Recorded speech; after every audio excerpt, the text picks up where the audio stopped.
Bendiciones, hermanos, muy buen día. Vamos a continuar con nuestro tema de juzgando con justo juicio en esta segunda parte. Habíamos visto acerca de cómo juzgar, si se debe o no. En realidad, sí se puede hacer, pero solamente de la manera correcta, como dice la palabra, como enseñó Jesús, con justo juicio. Y en aquello en lo que en realidad se nos ha dado autoridad para juzgar. Vamos a compartir en este día y recordar algunas temáticas.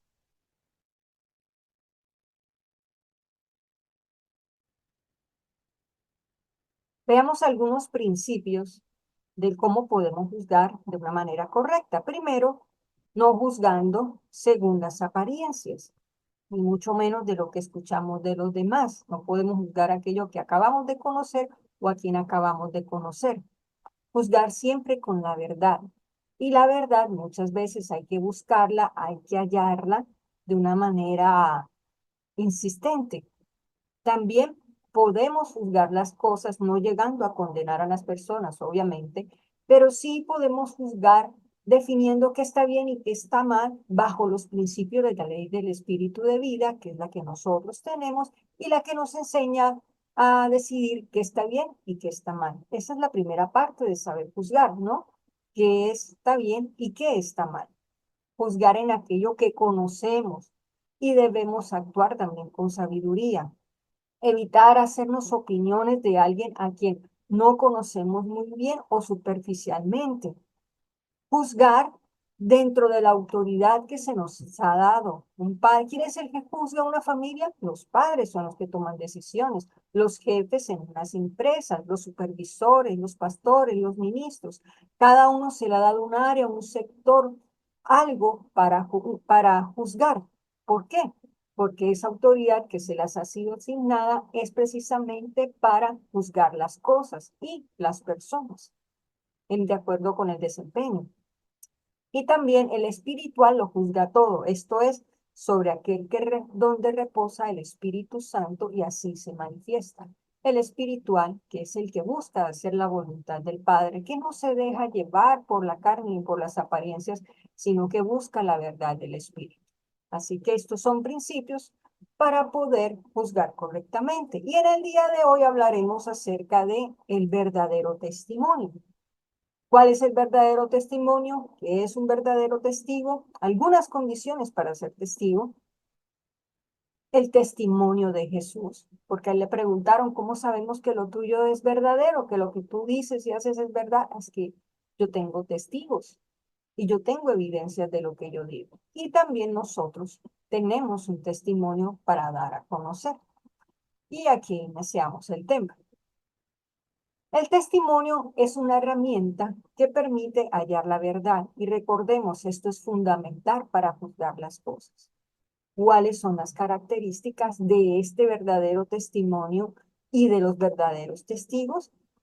Primeramente, y algo que no se les olvide, solo un testigo presencial puede dar un verdadero testimonio. ¿Qué es un testigo presencial? Un testigo es aquel que vio y escuchó porque estuvo presente en el momento de los hechos. Bien.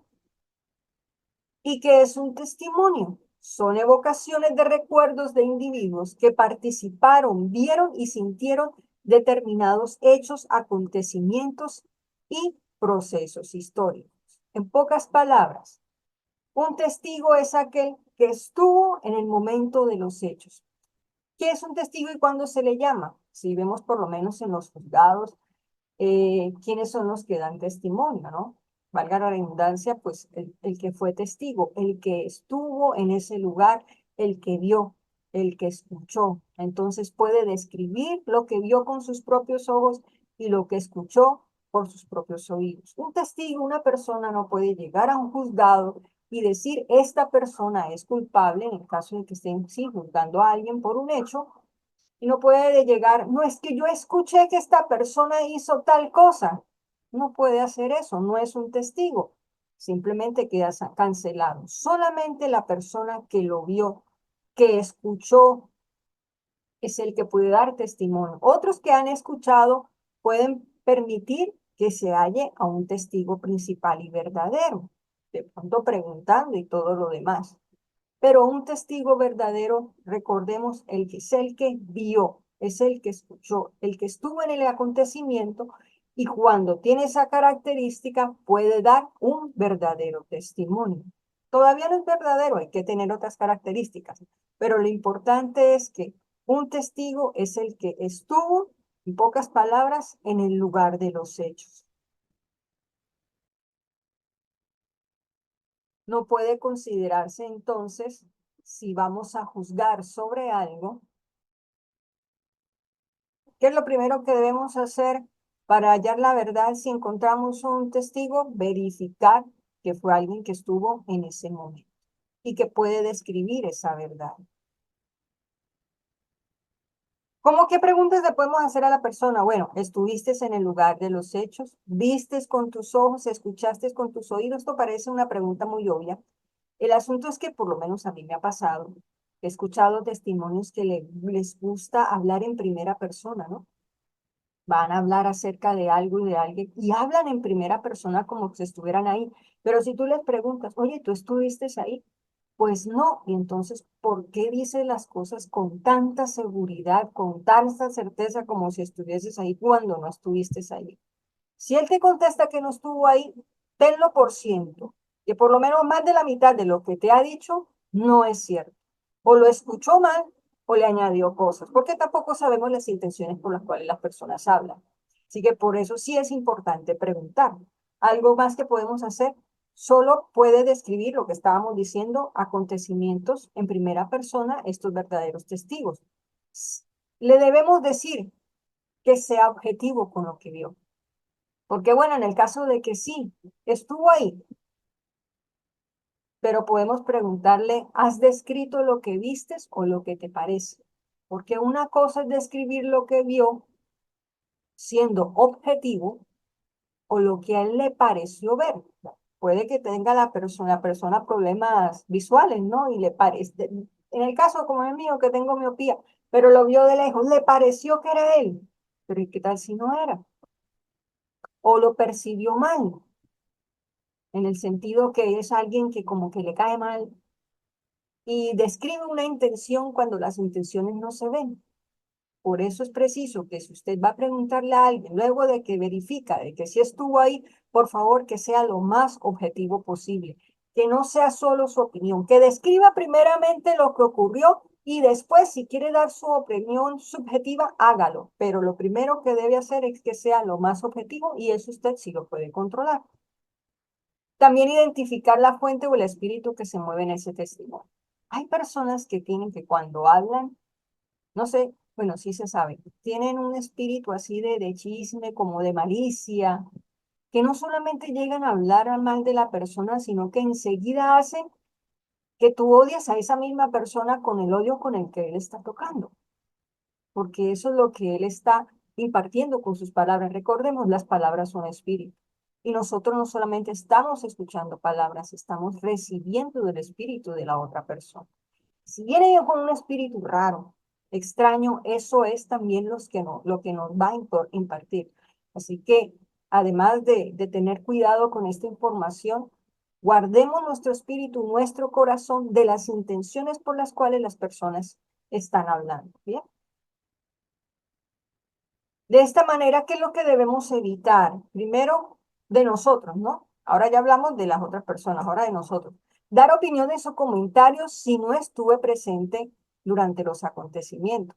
No debo escuchar comentarios de otros que no escuché, que no estuvieron, pero yo tampoco debo hacer eso. Opinar o juzgar a alguien a quien no conozco ni sé de su vida.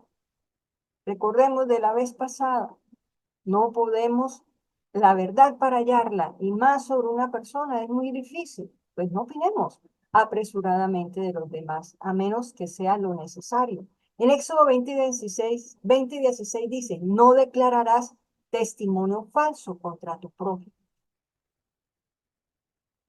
Si la persona no es un testigo, entonces es un testimonio falso. Téngalo por seguro, no lo tenga en cuenta. Me imagino que ustedes habrán experimentado de este juego, ¿cierto? El teléfono roto. En este caso, tú y tus amigos, voy a leerlo. Tú y tus amigos tratarán de elegir una palabra o una frase, la pasarán susurrándola a alguien que estará a su lado y se divertirán al ver lo mucho que cambió durante el juego. Entonces, hay una serie de personas, de pronto haciendo fila o de lado, alguien le dice una frase, la debe repetir a la segunda a la tercera, y ya al final, por ahí unas 7 o 10, última persona debe decir. Yo lo jugué de niña varias veces y téngala por segura que nunca, nunca, al menos una frase, las palabras sí, pero una frase nunca la dijeron igual. Yo doy testimonio de eso, o sea, yo lo viví, ¿es cierto? Nunca es igual. Por eso es importante escuchar el testimonio principal, porque si ya lo han dicho varias personas, hermano, eso no lo cuente, eso no es verdad, no lo escuches y le van a, imagínate lo que yo escuché. ¿Lo escuchaste de otra persona o tú lo dijiste? No, lo escuché de otra persona. No, no, no, no, no, no, porque yo ya sé que está contaminado. No sé cómo le vaya a decir para que no se lastime. Pero eso está contaminado, está mal. Si es algo que realmente a usted no le afecta, no tiene por qué saberlo, pues no lo escuche. Ay, que puede tener un peligro esa persona. El Señor lo guarda a usted, no se preocupe. Así que guarde ese temor. Todo aquel falso testimonio de lo que viene de un teléfono roto, eso es falso. Solamente escuche si va a tomar una decisión de un testigo presencial. ¿Qué debemos evitar entonces? No debo escuchar ni compartir comentarios de personas que no estuvieron presentes en una situación, ni escuchar comentarios acerca de terceros, de la opinión de otros. Tampoco, ay, yo voy a compartir porque me dijeron. Entonces hago parte de ese teléfono roto. Y algo también que, por lo menos en este Salmo 1:1, cuán bienaventurado es el varón que no anduvo en consejo de malos, ni se detuvo en camino de pecadores, ni en silla de escarnecedores se ha sentado. A veces, ah, bueno, yo antes lo pensaba, ¿no? Estábamos en una reunión o algo así y comenzaban a hablar de alguien. Yo decía en mi interior, bueno, con tal de que yo no lo comente a otras personas, pues no va a pasar nada, ¿cierto? Porque solamente estoy escuchando y no lo voy a compartir. Entonces escuchaba y cierto, no lo compartía. Pero el asunto es que el solo hecho de estar allí, sentaditos, escuchando cómo hablan mal del otro, porque a veces eso gusta mucho, también estamos participando de una maldad, de una iniquidad. ¿Cómo lo dice el Salmo? Como lo acabamos de leer en el Salmo. Él habla de sillas de escarnecedores. ¿Qué es eso de sillas de escarnecedores? Escarnecer es hacer burla o mofa insultante de alguien con el fin de ofender y afrentar. Hermanos, cuando un grupo de personas está hablando de la otra, la mayoría de las veces terminan hablando mal, porque aunque estén empezando a hablar bien, alguien dice una crítica y comienzan por ahí y alimentar, porque es que el hablar mal, eso alimenta la carne, hermanos. Y la risa y la burla en la carne está mal. Ahora nosotros somos espirituales, lo creemos, ¿cierto? Y el espíritu nos va a decir, sálgase de ahí. O apenas escuchemos de que están hablando mal de alguien, pues nos vamos de ahí, nos vamos a empezar a sentir mal. Entonces, vámonos de ese lugar. Al Señor no le gusta eso. No solamente que no participemos en el hecho de que no hablemos mal, ni siquiera que estemos escuchando hablar mal de alguien, sobre todo para esto que busca este tipo de escarnecer, que es burlar y mofarse de los demás. Porque esto es humillar, injuriar, insultar, ridiculizar, es menospreciar al otro. Y sobre todo alguien que no conocemos, seguramente, porque si lo conocemos lo defendemos. Entonces es algo que no estamos, que no conocemos y es un juicio falso de esas personas. Así que tampoco participemos. No solamente es hablar, es también no escuchar. Hay otros testimonios, testimonios escriturales. Son textos que pueden ser más o menos largos en extensión, pero siempre elaborados en primera persona. Si ven, los testimonios están en primera persona. Pues se corresponden con la versión de los hechos que afirma el testigo. Claro, puede haber un testimonio, una carta. Puede ser una evidencia de un testigo que escribió, yo vi esto, se escuchó, lo escribió en primera persona, sí es considerado una evidencia, es considerado un testimonio. ¿Por qué hablo de los escriturales? Ah, no, pero yo no hablo con nadie, no, pero hago parte de un grupito en WhatsApp Y eso hablan de todo el mundo y Raimundo. No lo lea, tampoco escriba, no participe de esas cosas. Entonces las redes se vuelven es en hablar de los demás. ¿Y tú conoces a esa persona? Sí, ¿cómo? No es que yo escuche en las redes, en tal página. Eso no es conocimiento de las personas. Y esto es lo que muestro, que buscan la verdad de las cosas, uy, en el Internet. Podemos encontrar páginas interesantes, pero también encontramos de personas que solo dan testimonios o entre comillas, verdades, para aumentar su like, para aumentar sus seguidores, solamente con intenciones o con intereses propios, no de hallar la verdad, sino de sacar provecho. Entonces, hay fuentes y la gran mayoría no son muy fidedignas. Bien, la segunda parte. Solo es válido el testimonio de dos testigos. Ok, ya entendimos la primera parte. El testigo es el que estuvo ahí, el que puede contar en primera persona, que puede escribir, no considerar testigos de otras fuentes, segundo, tercero, cuarto. Pero es que no solamente basta con un testimonio para juzgar a alguien, sino que tienen que ser mínimo dos o tres. Dice en el Deuteronomio 19:15, no se levantará un solo testigo contra un hombre por cualquier iniquidad o por cualquier pecado que haya cometido. El caso será confirmado por el testimonio de dos o tres testigos. ¿Ya? Esto en el caso de que alguien está siendo juzgado y sea usted de pronto el que tenga que juzgar una situación, no puede basarse por el testimonio de uno, ay, es que es mi mejor amigo y yo sé que es verdad. Aún así, no puede con uno solo, tiene que ser con dos, se tiene que esperar. En pocas palabras. Otros dicen, no, es que el Espíritu Santo me dio testimonio y yo sé que sí. Puede ser, ya serían dos. Pero yo digo, por más seguridad para una situación que puede ser delicada para alguien, esperen que el Señor le envíe dos personitas. Si bíblicamente dice que no, que sean dos, entonces téngalo por seguro que el Padre le enviará una segunda versión. Y con eso. ¿Por qué tienen que ser dos? Muchas veces no se habla de lo que se ve ni de lo, sino de lo que se percibe, como de lo que decíamos de las personas que tienen de pronto una mala visión, ¿cierto? O una mala intención sobre los demás.